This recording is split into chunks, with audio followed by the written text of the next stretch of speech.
Can you write your mission in a single phrase? Can you communicate it in a single phrase? Do you know what doTERRA's single phrase mission is? An oil in every home. Right? Isn't that cool? They boiled it down to that, an oil in every home. Pretty awesome.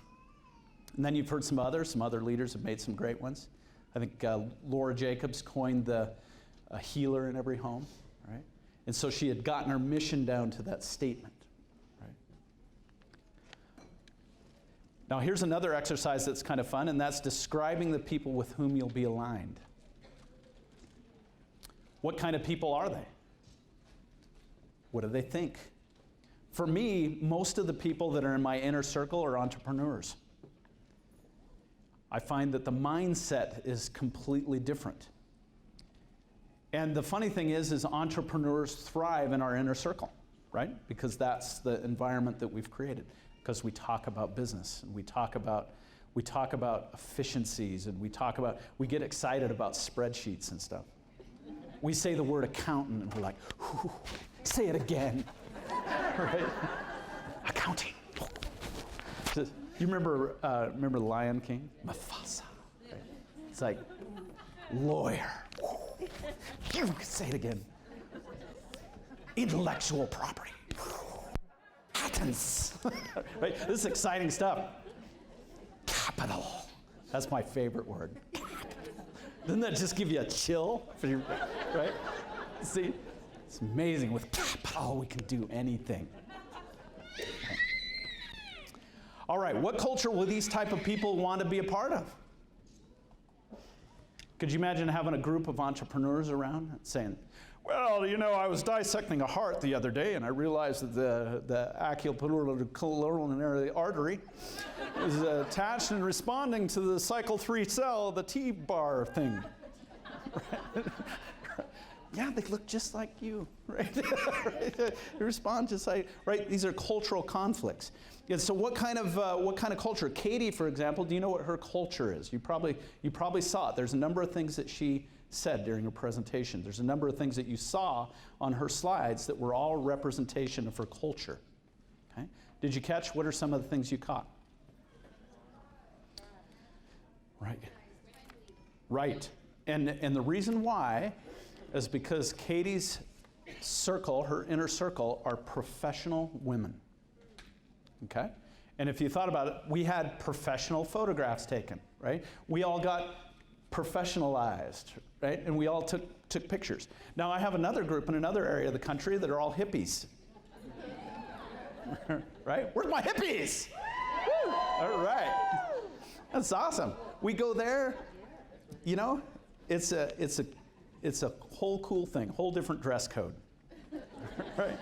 I think it's turquoise, yellow, right? Right?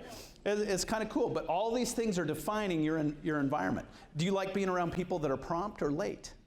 Right? And these things define you, right? They're defining your culture. Do you like being around people that are money-driven or purpose-driven? It's a whole different thing. Now these, by the way, are why some people are attracted and why some are not to whatever it is that you're doing. What factors will define the culture you want to create? Now I had our team out in Ireland do this, right? And they went through and they got very detailed on this. They started defining what they wanted their core teams to look like in terms of did they want people that were progressive? Did they want forward-thinking people? Did they want casual people? Did they want highly organized people? You know, all these things become really important for you to know because it's a lot easier to identify what it is you want when you know what it is you're looking for, especially when you know it's easier to see when you run into it. Now here's a factor. On Seth's team, for example, if you were part of that team, you would probably hear something like this. This is what we do. Builders attend the Wednesday call, right? Is that fair?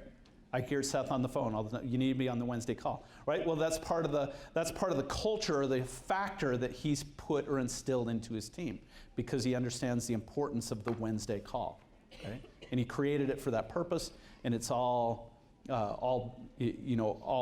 of that. So it becomes part of the routine. It's also part of our whole thing. All right. Did I just cover that one? Go back? All right. What factors will define the culture you want to create? You ready for next?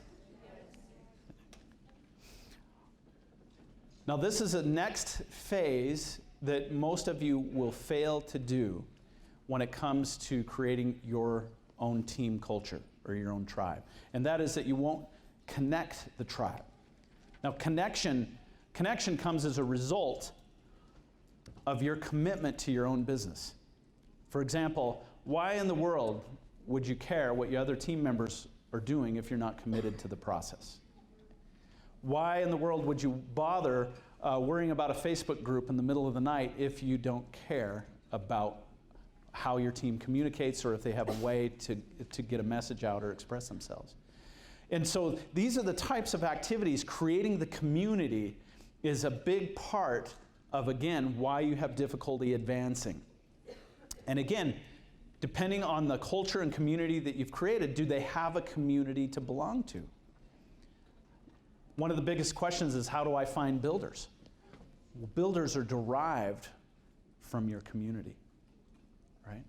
They're derived from the connection that you've created. They're derived because there's something to be a part of.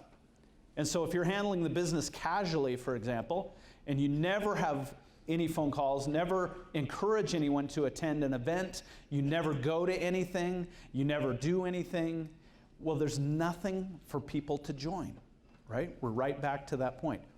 Is there something for them to follow? Is there a quest for them to get behind? Is there a place for them to connect and belong? Well, these are the types of things that people are actually searching for, right?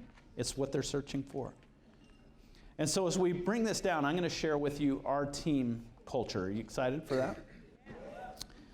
How many of you know what the single phrase quest is of EDGE?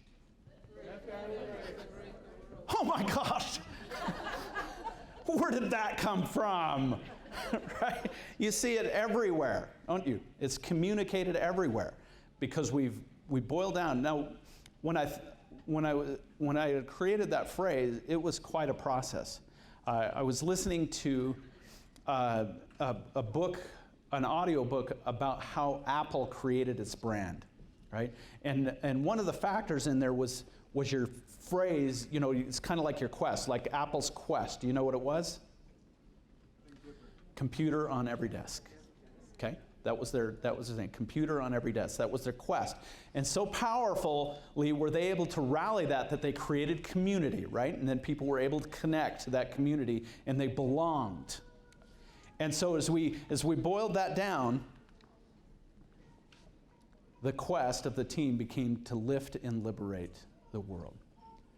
Now, in our vision of that is quite expansive. And our paragraph of that is extreme run-on sentences. Okay?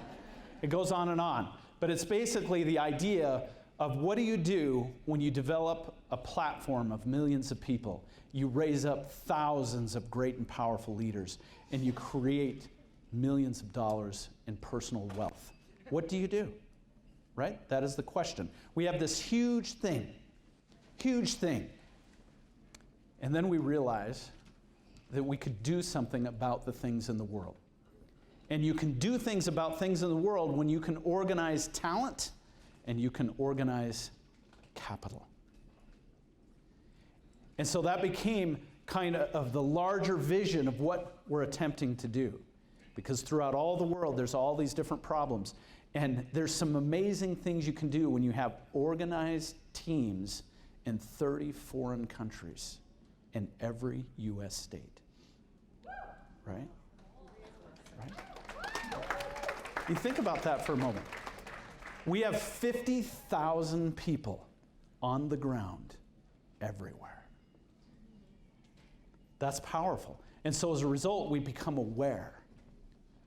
We understand, because we have people on the ground within the communities facing all of their circumstances all over the world. That is powerful. And my intention is to organize our talent and organize our capital and do something about it.